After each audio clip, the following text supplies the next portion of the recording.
बिस्मिल्लाहिर्रहमानिर्रहीम।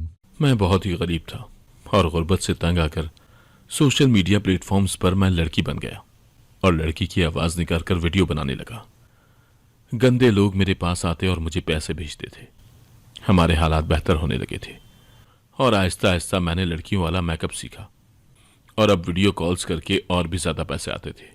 हालात कुछ बेहतर हुए थे। किसी को नहीं पता था कि मैं क्या काम करता हूँ। घर में बताया कि मैं ऑनलाइन शो होस्ट करता हूँ, उसके पैसे आते हैं। तभी ऐसा हुआ कि एक सेठ ने मुझे शादी की पेशकश कर दी और साथ ही करोड़ों रुपए और घर भी मुझे देने को कहा। मुझे लालच हुआ कि एक साथ ही रकम आ जाएगी तो कभी मजीद परेशान होने की जरूरत नहीं पड़ेगी। इसीलिए मैं मान गया और सेठ ने वादे के मुताबिक सब कुछ मेरे नाम कर दिया। शादी की रात वो कमरे में आया तो मैं बहाना करके सो गया कि सुबह सब सच बताऊंगा। लेकिन अगली सुबह मेरी आंख खुली तो जमीन पैरों से निकल गई, क्योंकि मेरा नाम फरहान है। मेरा ताल्लुक कराची से है। हम 3 बहन भाई थे। भूख और गुर्बत इंसान को उस दौराहे पर ले आते हैं कि अपनों को सुख देने के लिए, जरूरतें पूरी करने के लिए, गुर्बत से निकलने के लिए वो इतना आगे निकल जाता है कि जब इंसान समझता है कि मैं अब इस मुश्किल से निकल जाऊंगा, वो और भी उसमें फंस चुका होता है। और यही सब कुछ मेरे साथ भी हुआ था। अब्बा एक अस्पताल में कंपाउंडर की नौकरी करते थे, मगर आमदन बहुत कम थी। फिर भी उस दौर में अब्बा ने हमें स्कूल में दाखिल करवाया। अम्मा रात की बची हुई रोटी पर घी लगाकर हमें कागज में लपेटकर किताबों के बैग में डाल देती थी कि जब भूख लगे तो खा लेना। मैंने अम्मा को कई दफा मना किया कि मैं घर आकर खा लूंगा, मगर अम्मा नहीं मानती थी। और जब मैं देखता कि मेरी क्लास के बाकी लड़के अच्छे से टिफिन में खाना खा रहे होते तो मैं अपना बैग खुद से लपेटे क्लासरूम से निकल आता कि कहीं वो मुझे शॉपर में रोटी खाते देखकर मेरा मजाक ना उड़ाए। मगर कहते हैं ना कि 5 उंगलियां एक जैसी नहीं होती, इसी तरह सब इंसान भी एक जैसे नहीं होते। क्लास में एक लड़का था मुबीन। जब उसने मुझे इस तरह से निकलते देखा तो मेरे पीछे आ गया। मैं समझा कि शायद मुझे बातें सुनाएगा कि सबके बीच बैठकर अपना टिफिन क्यों नहीं खाते। मैं अभी यही सोच रहा था जब मुबीन ने कहा, फरहान, लगता है तुम अपना टिफिन घर भूल आए हो। तभी क्लास से बाहर आ गए। मैंने कहा, नहीं, ऐसी बात नहीं, मुझे भूख ही नहीं है, इसीलिए मैं उठकर यहां आ गया। मगर उसने कहा, घबराओ नहीं, चलो आज से हम दोस्त बन जाते हैं। कोई भी बात हो तुम मुझसे और मैं तुमसे शेयर करूंगा। और हाँ, एक और चीज भी। मुझे खामोश देखकर मुबीन ने कहा, यार तुम बहुत बोर इंसान हो, बंदा पूछ ही लेता है कि क्या है क्या नहीं। और वो मुस्कुराने लगा और कहा, अरे पागल, टिफिन की बात कर रहा हूं कि आज से तुम अपना टिफिन मत लाना। मेरा रोज का टिफिन मुझे अकेले से नहीं खाया जाता। जब घर जाता हूं तो मम्मा डांटती हैं कि मैं कुछ खाता ही नहीं हूं। मगर अब मेरी टेंशन खत्म हो गई। मैंने पूछा, वो कैसे? तो मुबीन ने कहा, अब मैं टिफिन तो लाया करूंगा, मगर उसे खत्म तुम किया करोगे। और मैं उसकी बात सुनकर नम आंखों से हंसने लगा। तो मुबीन ने मुझे देखकर कहा, अच्छा, अब तुम लड़कियों की तरह रोने न लग जाना, तुम्हें अपनी मम्मा से भी मिलवाऊंगा मैं। और पता है, मेरी मम्मा बहुत अच्छे सैंडविच बनाती है, मैं तुम्हें किसी दिन घर लेकर चलूंगा। इस तरह मेरी और मुबीन की दोस्ती हो गई। अब वो रोज अपना खाना मुझे दे देता और मैं उसे कहता कि मैं इस शर्त पर खाऊंगा अगर तुम मेरे साथ खाना खाओ, और हम दोनों मिलकर टिफिन साफ कर देते। मैं दिल ही दिल में अल्लाह ताला का शुक्र अदा करता कि अल्लाह ने मेरे खाने का वसीला मुबीन को बना दिया। अब मैं क्लास में भी मुबीन के साथ बैठता। क्लास में कुछ लड़के ऐसे भी थे जिनको मेरी और मुबीन की दोस्ती से मसला था। एक दिन उन लड़कों ने मुबीन से कहा, तू तो हमें अच्छे घर का लगता है, तुझे क्या मुसीबत पड़ी थी इस गरीब से दोस्ती करने की? इसका तो यूनिफॉर्म भी इतना पुराना है कि हम तो इसे अपने पास भी ना भटकने दें, और तूने इससे दोस्ती करके इसको अपने साथ क्लास में बेंच पर बिठाना शुरू कर दिया है। मुबीन ने कहा, यह भी हमारी तरह इंसान है। तुम लोग इसके कपड़ों और इसके गरीब होने से इससे नफरत करते हो, मगर याद रखो, जो आज तुम्हारे पास है कल को वो सब इसके पास भी होगा। तो तुम्हें चाहिए कि डरो उस वक्त से कि कहीं कल को तुम फरहान की जगह ना हो। और हां, एक बात और, फरहान मेरा दोस्त है। अब तुम में से कोई भी इसकी तरफ उंगली नहीं उठाएगा, वरना मैं तुम्हारी कंप्लेन प्रिंसिपल से कर दूंगा। और फिर वो लड़के चले गए। मैं मुबीन का शुक्रिया अदा करने लगा तो उसने कहा, तुम मेरे दोस्त नहीं, भाई हो। जब से मेरी मुबीन से दोस्ती हुई थी मैं बहुत खुश था, क्योंकि स्कूल में मेरा कोई दोस्त नहीं था। मैं स्कूल से खुशी खुशी घर आया तो आगे एक और परेशानी मेरा इंतजार कर रही थी। अब्बा आज वक्त से पहले ही घर पर थे, क्योंकि पहले तो अब्बा रोज रात गए अस्पताल से वापस आते थे।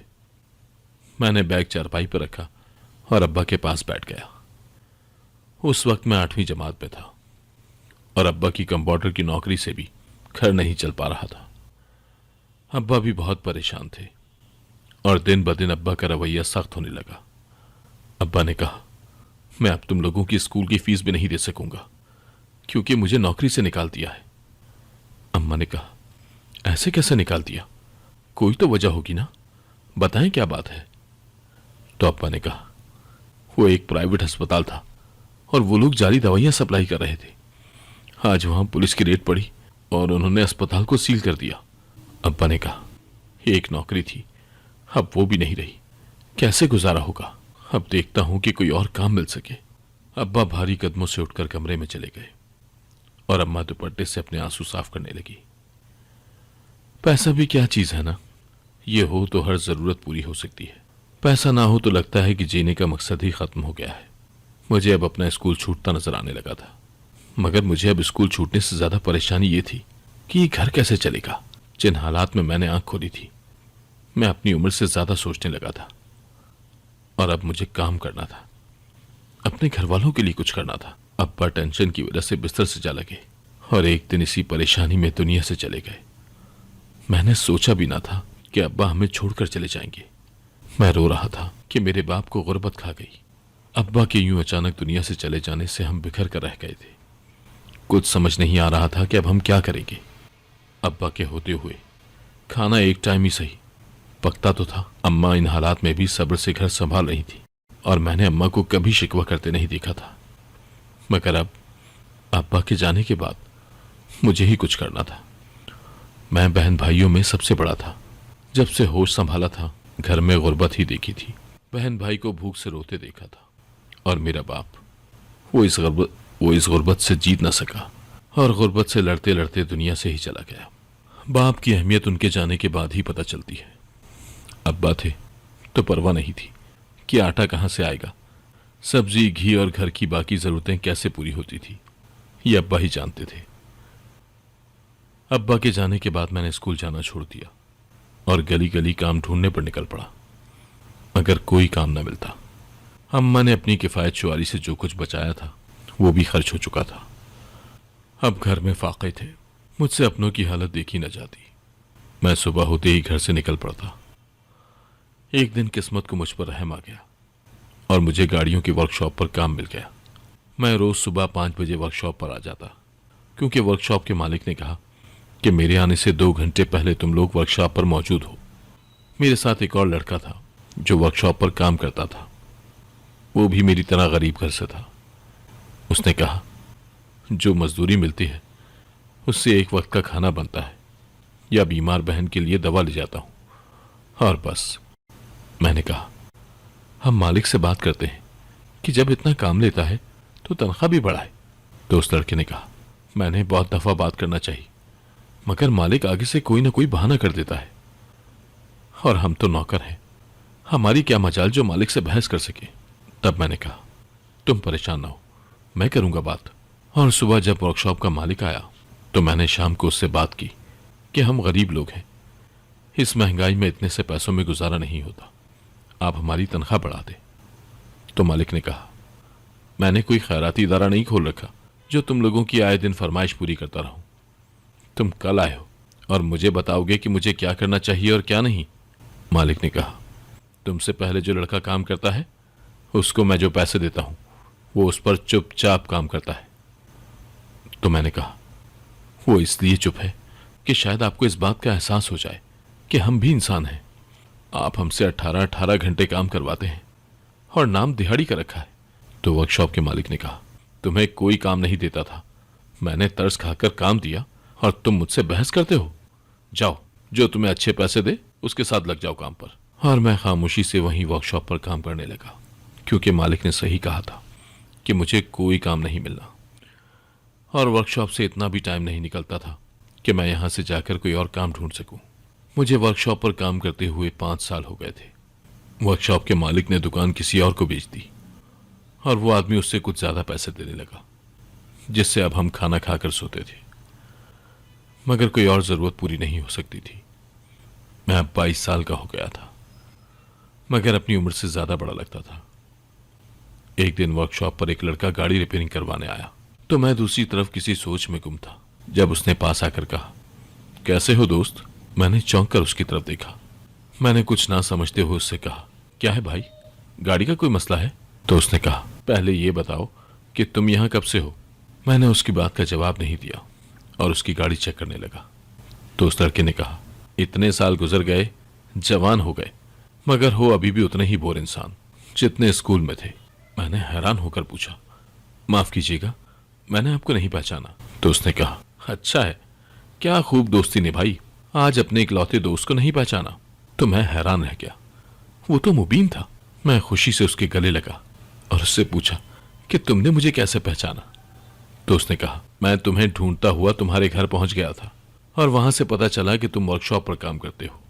मैंने उसे बताया कि अब्बा के जाते ही घर की जिम्मेदारी मुझ पर आ गई और मैं काम करने लगा। तो मुबीन ने कहा, दोस्ती सिर्फ नाम की थी, जो कुछ हुआ तुम मुझे बताते तो सही, मुझसे जो भी बन पड़ता मैं करता। मुबीन मुझसे गिला कर रहा था, पर मैं किस तरह उस पर बोझ बन सकता था। मुबीन ने कहा कि मैं तुम्हारे लिए अपने दोस्त से बात करूंगा, वहां तुम्हारी आमदनी भी ज्यादा होगी। तो मैंने उसका शुक्रिया अदा किया। उसने कहा, मगर मुझे यह गिला रहेगा कि तुमने इतना मुश्किल वक्त गुजारा और मुझे बताना भी गवारा नहीं किया। मैंने उससे माफी मांगी कि हालात ही कुछ ऐसे हो गए थे कि मुझे कुछ भी समझ नहीं आया। तो मुबीन ने मुझे तसल्ली दी और कहा, अब तुम्हें यहां पर ज्यादा दिन काम नहीं करना पड़ेगा, मैं जल्द ही तुम्हें काम दिलवाऊंगा। और वो कहकर चला गया। नसीब भी क्या चीज है ना, किसको कब कहां मिला दे पता ही नहीं चलता, और कब कहां पहुंचा दे कोई नहीं जानता। मुबीन से दोबारा मिले 1 माह हो गया था, वो वापस नहीं आया था। मैं ऐसी सोच में था कि पता नहीं मुबीन को याद भी होगा कि नहीं। तभी मुबीन वहां आ गया। उसने कहा, मेरे साथ चलो और ये काम अब छोड़ दो। वो मुझे लेकर एक ऑफिस में आया। उसने कहा, तुम कल यहां आ जाना, तुम्हें काम दे देंगे। और मुझे घर छोड़कर चला गया। जब मैं ऑफिस में गया तो वहां एक लड़के से कहा, मुझे मुबीन साहब ने भेजा है। तो वो हंसने लगा और कहा, तुम क्या समझते हो, हम यहाँ खैराती नौकरियां बांट रहे हैं। मैं मायूस होकर वहां से वापस आ गया। फिर एक दिन मुबीन ने कहा, फरहान, एक काम और है, मगर मुझे तुम्हें बताते हुए शर्म महसूस हो रही है। मैंने कहा, जो भी है तुम मुझे बता दो, मेरे हालात ने मुझे बहुत मजबूत बनाया है, अब मुझ पर कोई बात भी असर नहीं करती। तो उसने कहा, जब मैंने ऑफिस में तुम्हारे लिए बात की तो उन्होंने क्वालिफिकेशन मांगी। उस वक्त मुझे खामोश होना पड़ा, क्योंकि मैं भूल गया था कि तुमने तो पढ़ाई स्कूल से ही छोड़ दी थी। मगर एक काम है जिसके लिए तालीम की और डिग्री की कोई जरूरत नहीं। मुबीन ने कहा, मेरा मशवरा है कि तू सोशल मीडिया पर लड़की बनकर वीडियो वगैरह बनाने लग जा, बहुत पैसा है इस काम में। और तब उसने एक नया मोबाइल दिया। मैं बहुत मजबूर था। एक तरफ अम्मा की दवाइयां थी, बहनों की शादियां करनी थी, और दूसरी तरफ मेरी खाला की बेटी थी जो बचपन से मेरे नाम से मंसूब थी, जिससे मैं मोहब्बत करता था। खालू कहते थे कि अगर कुछ साल तक तुम्हारा काम न बना तो मैं अपनी बेटी की शादी कहीं और कर दूंगा, और अम्मा भी परेशान होती। इसीलिए अब जो काम हाथ आया था मैं उसको गंवाना नहीं चाहता था। मैं बहुत ही गरीब था और गुर्बत से तंग आकर सोशल मीडिया प्लेटफॉर्म्स पर मैं लड़की बन गया और लड़की की आवाज निकालकर वीडियो बनाने लगा। गंदे लोग मेरे पास आते और मुझे पैसे भेजते थे। हमारे हालात बेहतर होने लगे थे। अब अम्मा बहनों का जहेज बनाने लगी और आहिस्ता आहिस्ता मैंने लड़कियों वाला मेकअप सीखा, और अब वीडियो कॉल्स करके और भी ज्यादा पैसे आते थे। हालात कुछ बेहतर हुए थे। किसी को नहीं पता था कि मैं क्या काम करता हूं। मैंने घर में यही बताया कि मैं ऑनलाइन शो होस्ट करता हूं, उसके पैसे आते हैं। घर वाले अनपढ़ थे, किसी को कुछ नहीं पता था, बस पैसे से मतलब था, और मैं इस दलदल में धंसता चला गया। तभी ऐसा हुआ कि एक सेठ ने मुझे शादी की पेशकश की और साथ ही करोड़ों रुपए और घर देने का मुझे कहा। मेरे दिल में लालच आया कि एक साथ ही रकम आ जाएगी तो कभी मजीद परेशान होने की जरूरत नहीं पड़ेगी। इसीलिए मैं मान गया। सेठ ने वादे के मुताबिक सब कुछ मेरे नाम कर दिया, और शादी की रात कमरे में आया तो मैं बहाना करके सो गया कि सुबह होगी तो उसे सब कुछ सच बता दूंगा। लेकिन अगली सुबह मेरी आंख खुली तो पैरों से जमीन निकल गई, क्योंकि मेरे पेट पर तो सिगरेट के निशान थे। मैं सोचता रहा कि ये कब और कैसे हुआ मेरे साथ। तभी वो सेठ कमरे में दाखिल हुआ और मुस्कुराते हुए मेरे पास आकर बैठ गया। उसने जो रात मुझे जूस दिया था उसमें नींद की दवा थी। मुझे पता ही ना चला, मैं गहरी नींद सोया रहा और न जाने रात को क्या हुआ। मैं घबरा गया था। मेरे पेट पर, बाजू पर सिगरेट के निशान थे। मैंने कहा, मैं आपको सब कुछ सच बताना चाहता था, मैंने ये सब मजबूरी में किया है। तो सेठ ने कहा, परेशान मत हो, मैं तो सब कुछ पहले से ही जानता हूँ। मैं कोई बच्चा नहीं हूँ, ये सब खेल मैं भी खेलता रहा हूँ, लेकिन मुझे कोई पसंद नहीं करता था। फिर घर वालों ने मेरी शादी कर दी। मेरी बीवी की मुझसे ना बन सकी क्योंकि वो मेरे बारे में जान गई थी और घर वालों को औलाद चाहिए थी। मेरी माँ ने मेरी दूसरी शादी एक गरीब लड़की से कर दी, पर औलाद फिर भी नहीं हो सकी। सभी उस बेचारी लड़की को इल्जाम देते और वो मेरे लिए सब कुछ बर्दाश्त करती क्योंकि मैंने उसके गरीब माँ बाप का खर्च उठाया हुआ था। उसकी बहनों की शादियों के लिए पैसे दिए, पर एक दिन वो भी मुझे छोड़कर किसी और के साथ भाग गई और मुझे जरा भी दुख नहीं हुआ क्योंकि मुझे उन औरतों में कोई दिलचस्पी नहीं है। वो जान गई थी कि मेरे हमजिन्स परस्त दोस्त हैं। मुझे तो हमजिन्स पसंद है। मैं एक हमजिन्स परस्त हूँ, जैसे तुम मुझे बहुत पसंद हो। बहुत मोहब्बत करता हूँ तुमसे। और वो जैसे ही मेरी तरफ बढ़ा, मैंने उस बूढ़े सेठ को धक्का दे दिया। उससे कहा, मैं ये सब मजबूरी में करता हूँ। मैं तो एक लड़की से मोहब्बत करता हूँ जो मेरे इंतजार में बैठी है। और मैं उसको सब कुछ बताने लगा। उस सेठ ने कहा, तुम मुझे खुश किया करो, मैं तुम्हें खुश कर दूंगा, बल्कि तुम्हारे घर वालों को भी घर जायदाद सब कुछ दूंगा। मैंने कहा, तुम्हारा दिमाग तो ठीक है ना, मुझे यहां से जाने दो। उसने कहा, तुम मेरे जीते जी यहां से नहीं जा सकते। अब तुम सिर्फ मेरे हो, मैंने खरीदा है तुम्हें, अब से यहीं रहोगे तुम। और मेरे पसीने छूट चुके थे। मैं अपनी माँ का इकलौता बेटा था और अगर मेरी माँ को सब कुछ पता चल गया तो वो तो जीते जी मर जाएगी। मैंने उस बूढ़े से कहा, मैं तुम्हारी असलियत दुनिया वालों को बता दूंगा। उसने कहा, मुझे अब परवाह नहीं, जिसको बताना है बता दो, मुझे फर्क नहीं पड़ेगा। लेकिन जब मैं तुम्हारी माँ को और तुम्हारी महबूबा को असलियत बताऊंगा और उन लोगों को जिनसे तुम लड़की बनकर मोहब्बत के वादे करते रहे हो, तो तुम किसी को मुंह दिखाने के लायक नहीं रहोगे। इसीलिए बेहतर है जैसा मैं कह रहा हूँ वैसा करो। मैं बहुत बुरी तरह फंस चुका था। मुझे यहाँ से निकलना था। अब अगर मैं उस सेठ से ज्यादा बहस करता तो मामला खराब हो सकता था। मैंने उससे 2 दिन का वक्त मांगा कि मुझे सोचने दे। उसने कहा, यह घर तुम्हारा है, जितना सोचना है सोच लो बैठकर, लेकिन फैसला मेरे हक में ही होना चाहिए, वरना तुम सोच भी नहीं सकते कि मैं क्या कुछ कर सकता हूँ। और वो चला गया। मुझे कुछ समझ नहीं आ रही थी। पूरे घर में सिक्योरिटी गार्ड्स खड़े थे और उनमें से ज्यादातर सेठ जैसे ही थे। मुझे सबसे घिन महसूस होने लगी। उस दिन पहली बार मैंने रो रो कर अपने रब से माफी मांगी कि मुझे बचा ले। मुझसे सब अनजाने में हो गया। मैं मजबूरियों के बोझ तले इतना दब गया था कि मुझे पता ही नहीं चला कि मैं किस दलदल में धंसता जा रहा हूँ। और तभी मेरे जहन में मुबीन का ख्याल आया। ये शुक्र था कि मोबाइल फोन मेरे पास था। मैंने फौरन मुबीन को सब कुछ बताया और उससे मदद मांगी। तो उसने कहा, एक बार मुझसे पूछ तो लेते, तुम उस सेठ को जानते नहीं हो, वो तो बहुत पुराना खिलाड़ी है, इतनी आसानी से जान नहीं छोड़ेगा। मुबीन भी परेशान हो चुका था और फिर उसने बताया कि तुम किसी तरह गार्ड के खाने में नींद की दवा मिला दो और बाहर निकल आओ, या फिर मैं खुद तुम्हें लेने आता हूँ। मुझे इस वक्त वाकई उसकी जरूरत थी। मैं मर्द होकर भी घबरा रहा था और मेरे लिए ये सब शर्मिंदगी का बाइस थी। घर से भी फोन आ रहे थे कि मैं 2 दिन से कहा हूँ। शुक्र है कि सेठ दोबारा नहीं आया था। शाम तक मेरा दोस्त पहुंच ही गया। वो बड़ी मुश्किल से खिड़की से आया था। उसने कहा, बाहर अभी गार्ड सो रहे हैं, हमारे पास यही मौका है यहाँ से निकलने का। मेरे दोस्त ने कहा, पहले तुम बाहर निकलो, फिर मैं आता हूँ, एक साथ गए तो पकड़े जाएंगे। मैं जैसे ही सीढ़ियां उतरकर नीचे पहुंचा तो पीछे से सेठ ने आवाज दी। कहने लगा, कहाँ भाग रहे हो, पहले मुझसे तलाक तो ले लो। मैंने कहा, यह सब अनजाने में हुआ और ऐसा निकाह कभी हो ही नहीं सकता। तुम गंदी जहनियत के हो, मेरी मजबूरी से फायदा उठा रहे हो। और जैसे ही वो सेठ अपने गार्ड को आवाज देने लगा, मेरा दोस्त जो अभी दरवाजे के पीछे था, उसने भारी गुलतान उठाया और सेठ के सर पर मार दिया। वो सीढ़ियों से गिरता हुआ नीचे आया और हम भागने लगे, पर पता नहीं क्यों मुझे उस पर रहम आ गया। मेरा दोस्त मुबीन मुझे घसीट रहा था, कह रहा था कि उसे छोड़ दो वरना ये हमें मार देगा, पर मुझसे उसका इतना बहता खून देखा नहीं गया। मैंने गार्ड को आवाज दी और फौरन सेठ को लेकर अस्पताल पहुंचे। कुछ देर बाद डॉक्टर ने कहा, अंदर सेठ साहब आपको बुला रहे हैं। हम जैसे ही उसके पास पहुंचे तो मैंने माफी मांगी। वो मुस्कुराने लगा और तभी उसका वकील आया और उसने मुझे फाइल्स थमा दी। सेठ ने कहा, आज से सब कुछ तुम्हारे हवाले किया। मैं बहुत गलत इंसान हूं, हो सके तो मुझे माफ कर देना। वो अभी बात कर ही रहा था जब उसकी सांसें उखड़ने लगी और वो सेठ हमेशा के लिए दुनिया छोड़कर चला गया। एक ही पल में सब कुछ हुआ था।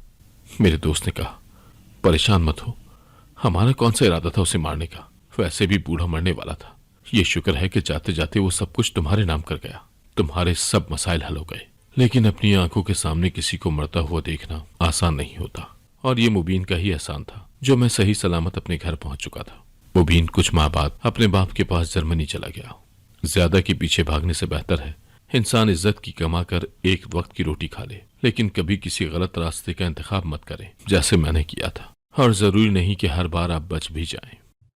अगर आपको आज की कहानी पसंद आई है तो वीडियो को जरूर लाइक कीजिएगा और अपने दोस्तों के साथ भी शेयर कीजिएगा।